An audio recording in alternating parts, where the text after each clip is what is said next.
Schizophrenia একটা বড় ধরনের মানসিক রোগ এবং এই রোগটা সকল ধরনের মানসিক রোগের মধ্যে সবচাইতে বড়। এই রোগের কারণে মস্তিষ্কের স্বাভাবিক সমন্বয় করে যে কাজ করা সেটা হয়ে ওঠে না, যার ফলে তার চিন্তা ভাবনা, তার প্রত্যক্ষণ, তার পৃথিবীকে দেখার দৃষ্টিভঙ্গি সবই পাল্টে যায়। বর্তমানে এই রোগের ভালো চিকিৎসা আছে এবং এটা একটা মানসিক রোগ। সেই রোগের চিকিৎসা করলে এটা ভালো হয়ে যাওয়া সম্ভব। চিকিৎসাটা যদি দ্রুত শুরু করা যায় তাহলে এর ফলটা বেশি পাওয়া যায়। এই রোগ শিশুদের মধ্যে অনেক সময় দেখা দেয়।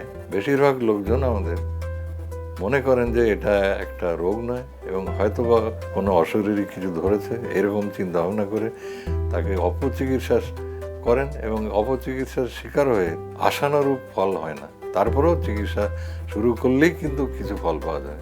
আমাদের যেটুকু চিকিৎসা আছে সেইটার মধ্যে যদি সব রোগীরা আসে তাহলে কিন্তু এটা সম্ভব। সবাইকে সচেতন হতে হবে এবং যারা সচেতন নয় তাদেরকে দৃঢ়তার সাথে সচেতন করার চেষ্টা করা দরকার। তাহলে আমরা মনে হয় এই সব রোগীদের, অগণ্য রোগীদের আমরা সাহায্য করতে পারব।